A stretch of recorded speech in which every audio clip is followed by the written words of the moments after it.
Isn't it cute, this bag? The bag she showed off was a well-known luxury brand.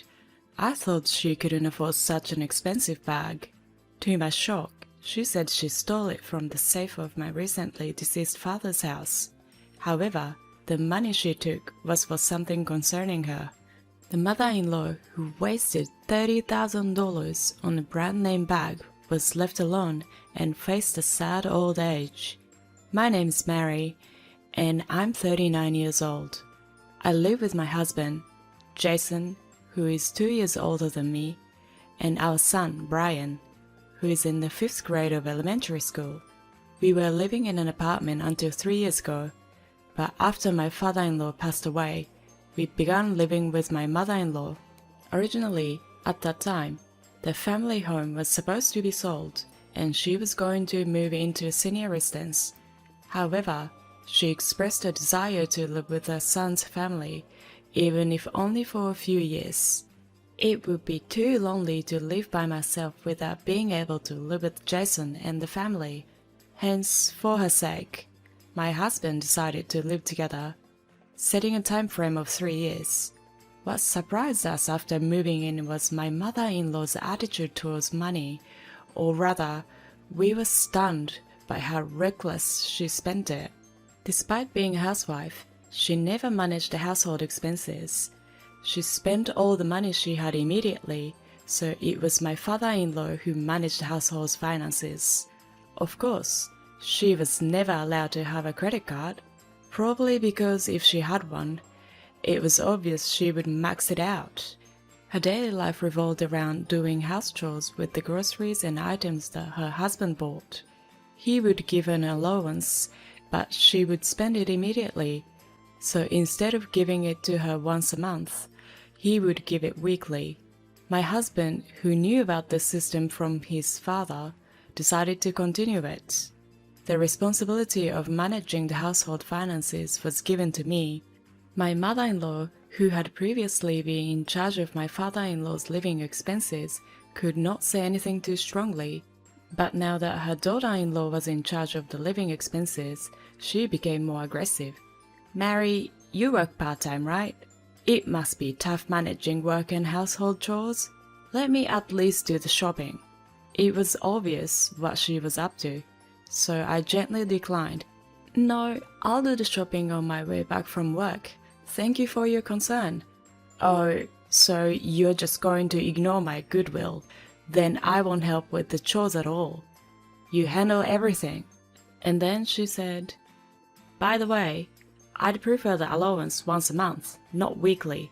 It was clear she would spend it all right away. So I asked, "Can I discuss with Jason first? There's no need to bother him for such a small matter. What do you all think of me?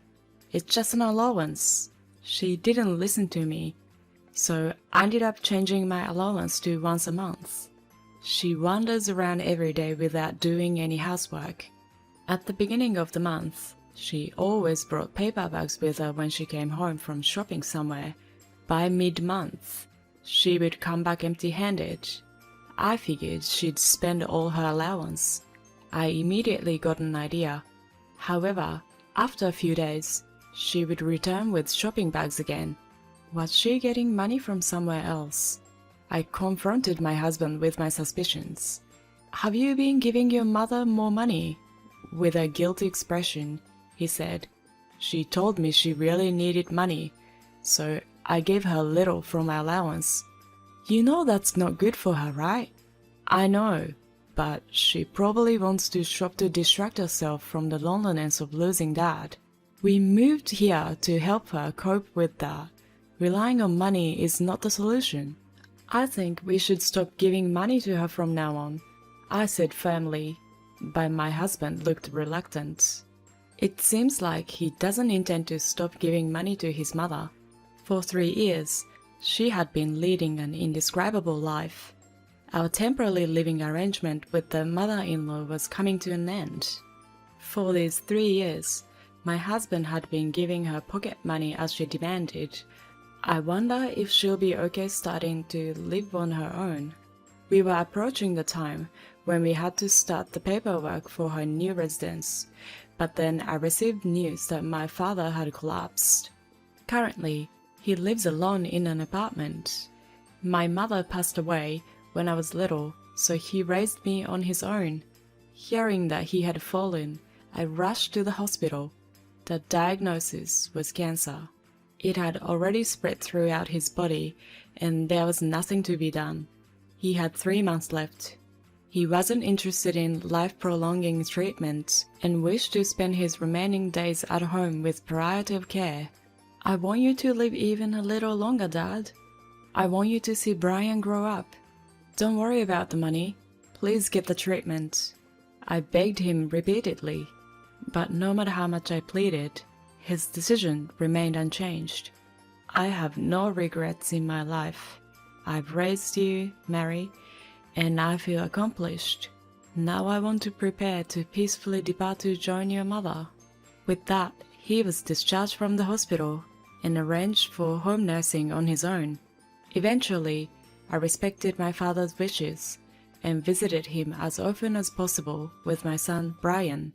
Knowing his grandfather's time was limited, Brian started taking many photos with him. I would use my smartphone to capture these moments, print them, and show them to my father. These snapshots of our daily lives grew into not just one album, but 2, then 3.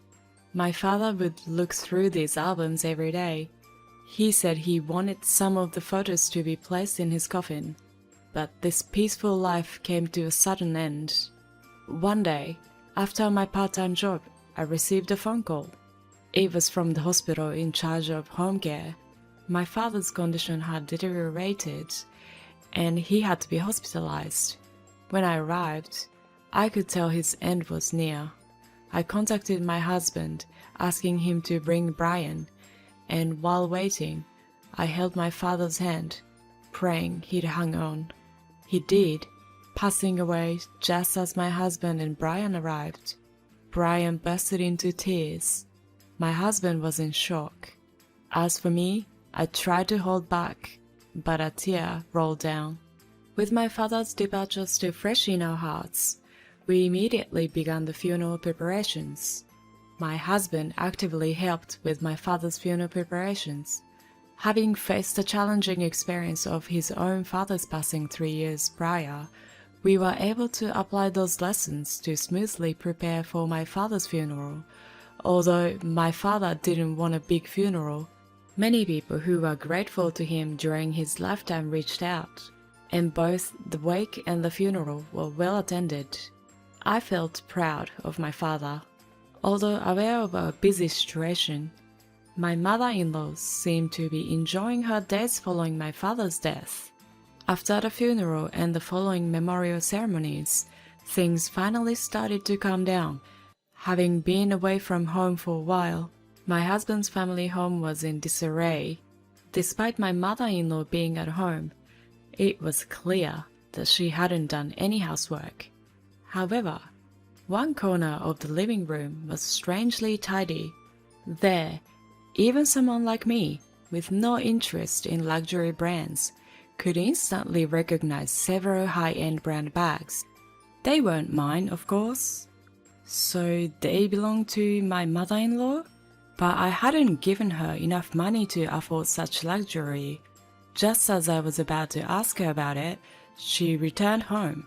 Upon noticing me eyeing the bags, my mother-in-law said, "Aren't they lovely? I've wanted them for so long," she said gleefully.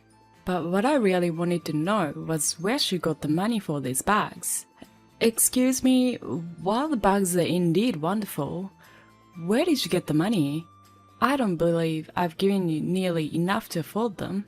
Then, with a sly grin, she responded, "I had some unexpected income." Unexpected income? It was impossible for my mother-in-law to have such a source of income. "Please be honest. Where did this unexpected income come from?" I pressed her firmly. "I found it when I went to your father's apartment. There was $30,000 in cash in a safe there. That's the money you're inheriting, right?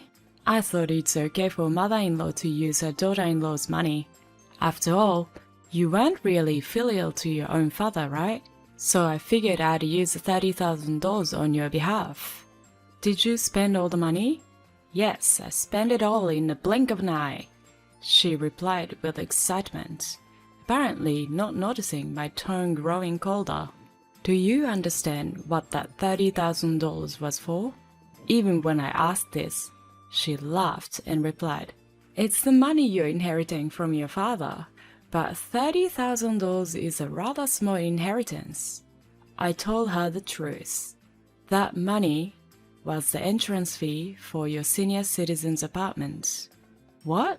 With an incredulous expression, the mother-in-law looks at me. What do you mean? Why? Why was that money in your father's room? The mother-in-law started to panic. First of all, it's all your fault. You just spend money without thinking. Your late husband left a significant inheritance, and I don't know what you spent it on. But in the end, only this $30,000 remained. We hid it once we realized, and yet you dared to use it. Finally understanding the gravity of the situation, the mother-in-law said, "Wait a minute. So without that $30,000, where am I supposed to live? I can't continue living here with you, can I?" I answer calmly, "No, you can't. This house was deteriorated a lot. Simple renovations won't fix it." "Then what will you do with this house? Where will you and Jason live?" "We will demolish this house and sell the land. This house is in Jason's name. If he decides to do so, you have no say in it." "Then where are you two going to live?" "We've already bought our own home, so we'll be moving there." "You won't take me with you?" I was prepared for this. "We can't live with you anymore. You have debts, don't you? We will not help you pay them off." She looked startled, probably not expecting that I knew about her debts. "What? How do you know about my debts?" "We saw the reminders for payment, about $20,000 in total, right?" Her face grew pale. "Did you think we would repay it for you? Both Jason and I are tired of your reckless spending. We've decided to cut ties with you. We just wanted to help you move to the senior citizens' apartment. We are truly disappointed in you." As I said this, the mother-in-law collapsed to her knees.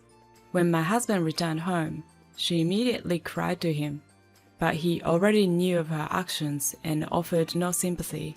Even Brian, our 5th grade son, had distanced himself from her, but he's on the 5th grade. He had been disliking her for a while and fully understood the situation.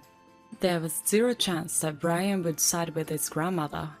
The mother-in-law, abandoned by her son and grandson, had nothing left but the brand-name bags she bought for $30,000, shining brightly. While we were busy, our new home was completed and the moving date was approaching. My mother-in-law has not yet decided where she will live. The date to demolish the old family home hasn't been set, but it's decided that it will be torn down and sold soon. Before that, we need to get my mother-in-law to move out, but she doesn't seem to have any intention of doing so. Moreover, seeing us packing, she began packing her belongings as well. I spoke to my mother-in-law. "There's no room for you in our new house. We have no intention of living with you. Please find a place to live on your own." My mother-in-law responded, "What do you think of me? You're saying there's no room for me? Just give me your room. Take me to the new house," she said arrogantly. No matter how grandly she speaks, it won't change our minds. Did you think yelling would change our feelings? Maybe you should think about your debts. You've been receiving a lot of collection notices, right? If debt collectors come to this house, we'll leave immediately. My mother-in-law always falls silent when her debt is brought up. We think that if she sells the luxury bag she bought for $30,000, she could repay her $20,000 debt, but she won't. Her actions are mysterious. Eventually, my husband decided to rent an apartment for her. It's not a senior residence, but a cheap, cramped, run-down apartment. My husband moved her belongings there, forcing her to live there. How can you make your mother live in such a place? What kind of son are you? At the start of her move, she was quickly reprimanded by the landlord for being too noisy. Her reckless spending didn't change. When her pension came in, she'd spend 2 months' worth in about a week. She would borrow money for living expenses, and when that runs out, borrow again. Her debt snowballed to $30,000. At this rate, she might be evicted from the apartment. To avoid her debt problems affecting us, my husband formally cut ties with her. We didn't share a new address with her and changed our phone number.